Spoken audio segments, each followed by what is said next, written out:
അപ്പോൾ എന്താണ് കാലാവസ്ഥാ മുന്നറിയിപ്പ് ഓരോ ജില്ലകളിലും നിലവിൽ നിൽക്കുന്ന അലേർട്ടുകളൊക്കെ എങ്ങനെയാണ്? സംസ്ഥാനത്തുടനീളം ഒരു ജാഗ്രതാ നിർദ്ദേശം കൂടെ വരുന്നുണ്ട്. കാരണം ബംഗാൾ ഉൾക്കടലിൽ രൂപപ്പെട്ട ചുഴലിക്കാറ്റ് ഇന്ന് തീരം തൊടുമെന്നാണ് കാലാവസ്ഥാ കേന്ദ്രത്തിന്റെ ഒരു മുന്നറിയിപ്പ്. അതിന്റെ ഒരു സ്വാധീനം നമ്മുടെ സംസ്ഥാനത്തേക്കും ഉണ്ടാകുമെന്ന് തന്നെയാണ് ഒരു മുന്നറിയിപ്പ് നിലനിൽക്കുന്നത്.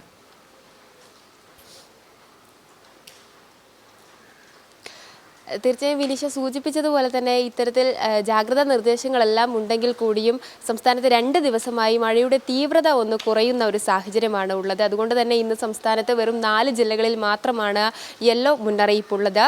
പത്തനംതിട്ട, കോട്ടയം, ആലപ്പുഴ, എറണാകുളം ജില്ലകളിലാണ് യെല്ലോ മുന്നറിയിപ്പുള്ളത്.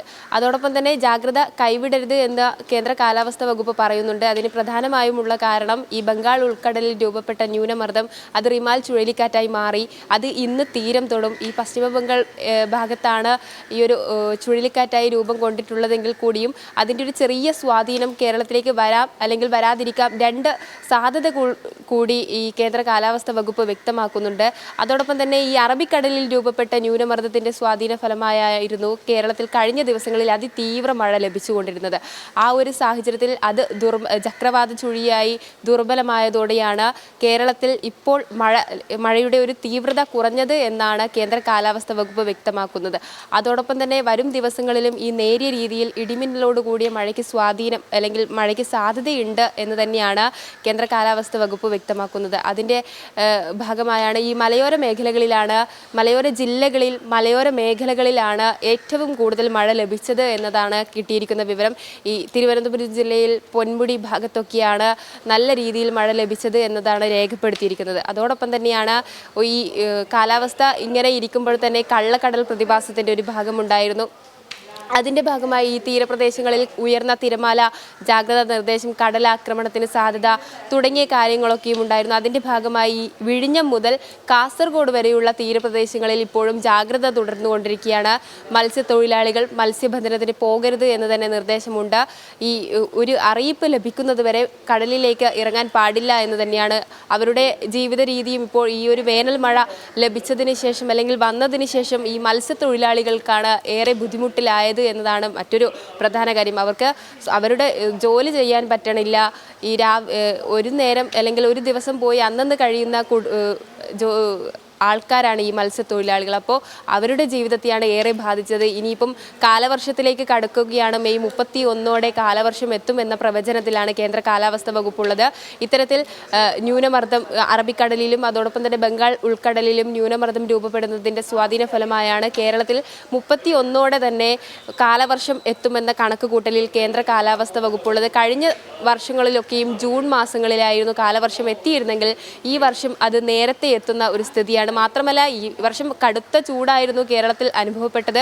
അതിന് പിന്നാലെയാണ് വേനൽ മഴ ലഭിക്കുന്നു, അത് സജീവമാകുന്നു, ശക്തി പ്രാപിക്കുന്നു. ഈ ചൂടിൽ നിന്നും നല്ല രീതിയിലുള്ള ആശ്വാസം ലഭിക്കുന്നു. നേരെ കാലവർഷത്തിലേക്ക് പോവുകയാണ്. അപ്പോൾ ഈ ട്രോളിംഗ് നിരോധനം ഉൾപ്പെടെയുള്ള കാര്യങ്ങൾ വരികയാണ്. അപ്പോഴും ഈ മത്സ്യത്തൊഴിലാളികളുടെ ജീവിതമാണ് ദുരിതത്തിലാവുന്നത്. കടലിലേക്ക് ഇറങ്ങാനുള്ള ഒരു ബുദ്ധിമുട്ട് അല്ലെങ്കിൽ വിലക്ക് തുടരുമ്പോൾ അവരുടെ ജീവിതം ഒരു പ്രതിസന്ധിയിലാകും. ഒപ്പം തന്നെയാണ് ഈ കള്ളക്കടൽ പ്രതിഭാസത്തിൻ്റെ ഭാഗം ഈ ഉയർന്ന തിരമാലയും കടലാക്രമണവും. ഇപ്പോൾ കള്ളക്കടൽ പ്രതിഭാസം വന്നതിന് ശേഷം നിരന്തരമായി തീരപ്രദേശത്ത് ഇത്തരത്തിൽ ഒരു പ്രതിഭാസം രൂപം കൊള്ളുകയാണ്. ആ ഒരു ഭാഗവുമുണ്ട്. അതിനിടയിൽ ഈ നിലവിൽ വരുന്ന 5 ദിവസം ശക്തമായ മഴയ്ക്ക് സാധ്യതയുണ്ട് എന്ന് പറയുമ്പോഴും നേരിയ രീതിയിലുള്ള ഇടിമിന്നലോട് കൂടിയ മഴയാണ് ലഭിക്കുക എന്നതാണ് പറയുന്നത്. ഇടിമിന്നൽ ജാഗ്രതാ നിർദ്ദേശം ഉള്ളത് കൊണ്ട് തന്നെ ഈ മലയോര മേഖലകളിലുള്ളവർ അതീവ ജാഗ്രത പുലർത്തണമെന്നാണ് പറഞ്ഞിരിക്കുന്നത്. ഈ കുന്നിടിച്ചിൽ അതോടൊപ്പം തന്നെ ഉരുൾപൊട്ടൽ സാധ്യത കണക്കിലെടുക്കുന്നുണ്ട്. ഈ മഴ തോരുന്ന ഒരു സാഹചര്യത്തിലാണ് ഉരുൾപൊട്ടൽ പോലുള്ള സംഭവ വികാസങ്ങൾ ഉണ്ടാവുക.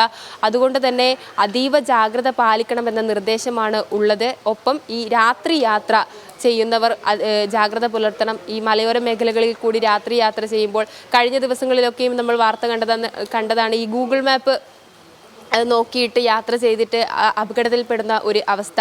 ഈ രാത്രി കാലങ്ങളിൽ യാത്ര ചെയ്യുമ്പോൾ ഈ ഗൂഗിൾ മാപ്പിനെ ആശ്രയിക്കരുത് എന്ന് തന്നെയാണ് പറയുന്നത്. മറ്റ് ജില്ലകളിൽ നിന്ന് വരുന്നവരൊക്കെയും ഈ ഗൂഗിൾ മാപ്പ് തന്നെയാണ് ആശ്രയിക്കേണ്ടത്. എങ്കിൽ കൂടിയും ഗൂഗിൾ മാപ്പിൽ കഴിഞ്ഞ വർഷങ്ങൾ മുതൽ നമ്മൾ കേട്ടുകൊണ്ടിരിക്കുന്ന വാർത്തകളാണ്. ഗൂഗിൾ മാപ്പ് നോക്കി അപകടത്തിൽപ്പെടുന്ന ഒരു സാഹചര്യം. അതുകൊണ്ട് അത്തരം കോട്ടയത്തായിരുന്നു അത്തരത്തിലൊരു അപകടം. ഗൂഗിൾ മാപ്പ് നോക്കി വന്ന കർണാടക സ്വദേശികൾ ഒരു വാഹനാപകടത്തിൽപ്പെടുന്ന പുഴയിലേക്കാണ് വാഹനം ഓടിച്ചു കയറ്റിയത്. അത്തരത്തിലൊരു ഗൂഗിൾ മാപ്പിനെ മാത്രം ആശ്രയിച്ച് മുന്നോട്ട് പോകേണ്ട എന്ന് തന്നെയാണല്ലേ ഈ ഒരു വാർത്ത നൽകുന്ന ഒരു അലേർട്ട്?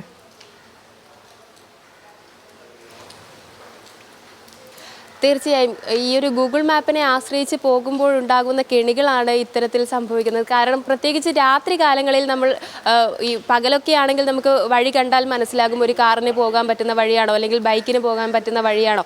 പക്ഷേങ്കിൽ ഈ രാത്രി കാലങ്ങളിൽ മഴയും ഇരുണ്ട അവസ്ഥയും കൂടിയാകുമ്പോൾ എന്തായാലും സ്വാഭാവികമായും നമ്മൾ ആ ഗൂഗിൾ മാപ്പ് പറയുന്ന രീതിയിൽ പോകുകയും അപകടം സംഭവിക്കുന്ന ഒരു സാഹചര്യമാണ് കഴിഞ്ഞ ദിവസം. അതോടൊപ്പം തന്നെയാണ് കഴിഞ്ഞ ദിവസം തിരുവനന്തപുരം ജില്ലയിലും അത്തരത്തിലൊരു സംഭവം ഉണ്ടായിരുന്നു. പക്ഷേങ്കിൽ ഒരു അപകടം രീതിയിലേക്ക് പോയില്ല എന്നുള്ളതാണ് ഏറിയ ആശ്വാസം എന്നുള്ളത്. ഏതായാലും ഈ താഴ്ന്ന അതോടൊപ്പം തന്നെ ഈ മലയോര മേഖലകളിലുള്ള നിർദ്ദേശങ്ങൾ തന്നെ ഈ താഴ്ന്ന ഭാഗങ്ങളിൽ താമസിക്കുന്നവർക്കുമുണ്ട്.